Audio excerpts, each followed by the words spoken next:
Here's a Ford Puma, but maybe not as you know it. Powered by a hybrid engine, but again, maybe not as you know it.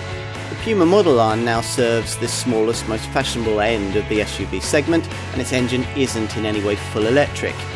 Once you've adjusted to both those things, and taken a long, hard look at what the Blue Oval brand has brought us here, as we're going to do in this film, we think you'll like what you'll find. Frugal, fun and well connected, it fits with the spirit of its time, just as the original Puma model did. We've been waiting a long time for a small crossover that was genuinely good to drive. Well, this is it.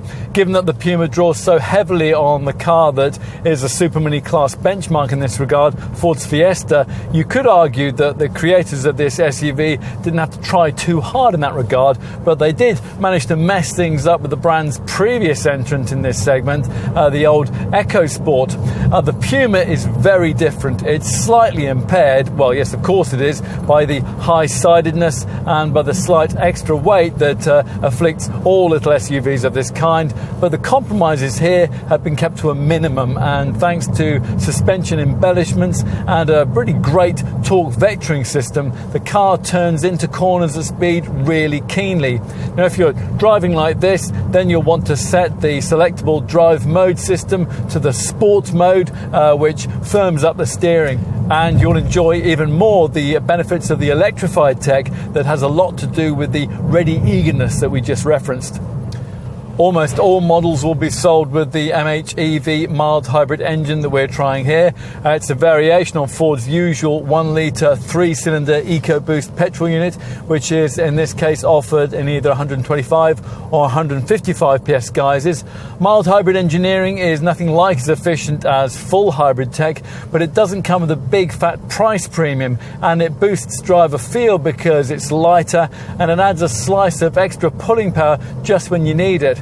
The setup works via a beefed up starter generator driven by a belt at the front of the engine, and that stores the energy that's harvested when you brake or decelerate in a tiny 48 volt lithium ion battery secreted at the back of the car. That provides a bit of extra zip when you accelerate. Ford says up to 50 newton meters of extra torque, and it delivers a little electric boost from low revs to torque fill while you're waiting for the turbo to spool up. That has a lot to do with this car's fizzy, revvy feel, but it also plays its part in creating efficiency stats usefully improved over those you'll get from conventionally engined rivals. This 125 PS MHEV variant returns up to 51.4 mpg on the WLTP combined cycle and up to 96 grams per kilometre of NEDC rated CO2. That's in manual form. An auto gearbox is also offered with this unit, and Ford also offers the option of a 1.5 litre DDCI diesel for those who really want that. So, what do you think? Well, there's certainly a lot going on here, maybe even a hint of miniature Porsche Macan if you squint a bit. These unusual canoe-shaped headlights are high up on the bonnet, like the first Puma, and Ford says that the beady daytime running lights you get on ST-line variants, like this one, are a nod to a more modern Ford coupe, the GT supercar. And from the side, well, most compact crossovers have a wedge-style profile, something the designers here deliberately wanted to avoid, hence this more distinctive silhouette with its undulating shoulder line, floating A-pillar, this angled crease which flows up from the front wheel arch, and the exaggerated rear haunches, all disguising the fact that the bits that you can't see come straight from a humble Fiesta. This Puma sits on the same Global B platform as that car, and though, as you may have seen in our driving experience section, the suspension bolted to it is pretty bespoke, the under-bonnet stuff is pretty much identical too. That won't matter much to likely buyers, but they will want this Puma to feel considerably more upmarket than its Super Mini stablemate inside. Let's take a look. Is it different enough? Well, you decide. There are certainly lots of Fiesta parts carried over, but you do get a bespoke digital instrument cluster screen, and you sit 60mm higher than you would in that car, particularly with pricier variants like the one we're trying here, you might wish that that cabin had less of a super mini ambiance, but the designers have clearly tried to do what they could to give this interior a special and lifestyle orientated feel. Things like the cool silver trimming around the gear knob and the strangely conventional handbrake, and this ST line variant's carbon style fascia finishing, the red highlights around the outer vents and the red stitching.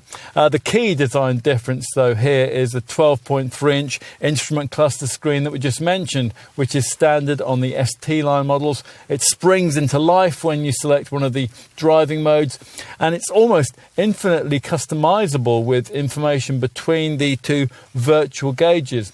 Anything this display can't tell you will probably be covered off by this 8-inch Sync 3 centre dash monitor. It offers helpful shortcut audio, phone, navigation, apps and setting selections at the base of the screen, and it incorporates an excellent quality 7-speaker DAB sound system that is upgradable to a 10-speaker B&O premium setup at affordable extra cost. All-round visibility, that could be better, but there are plenty of places to store things, and there's a brilliant standard of media connectivity with a built-in embedded Ford Pass Connect Wi-Fi modem, plenty of connectivity ports and a standard wireless charging mat. Time to take a seat in the rear.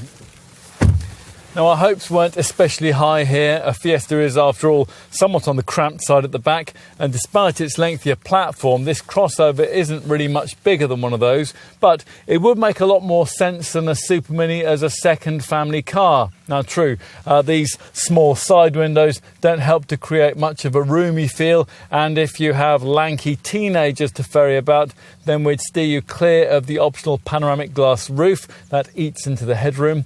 Otherwise, though, a couple of 6-footers would be comfortable enough, and that'd be helped by the way that they could slide their big size 10s under the seat in front, although there is less leg and knee room than you get in a segment rival like the Skoda Kamiq or the Volkswagen T-Roc. This hands-free powered tailgate is optional, but you don't really need it because the hatch is light to lift and it opens to reveal something we haven't seen for a very long time: a decently sized boot in a small Ford. This one has a 456 litre capacity, one of the largest in the segment. Now, you might have noticed when I lifted the tailgate that the parcel shelf rises out of the way with it, flat against the tailgate glass. Equally neat is the adjustable height boot floor, beneath which lies this 68 litre recessed well. Now, Ford enthusiastically calls this a mega box, and it allows you to carry tall items like electrical equipment upright. Push forward the 60/40 split backrest, and a 1,216 litre space reveals itself. Ford's decision to reuse the Puma name wasn't universally popular amongst enthusiasts for the original model, but that doesn't matter much. After all, for the target market here, this car's badge is more likely to suggest sportswear or trainers than a classically styled sports coupe, and that lifestyle orientation fits with the kind of little SUV that this Ford is trying to be: active, trendy, charismatic and current. Overall, though, there's an awful lot to like here. Having moved its third-generation Cougar SUV a little upmarket, Ford needed a more credible entry-level point for its SUV lineup, and this Puma fills that role very well, while setting fresh standards for the kind of driving enjoyment a little car of this kind can serve up. As enthusiasts, we still can't help wishing it was a small coupe, but as pragmatists, we reckon Ford has got this car just about right.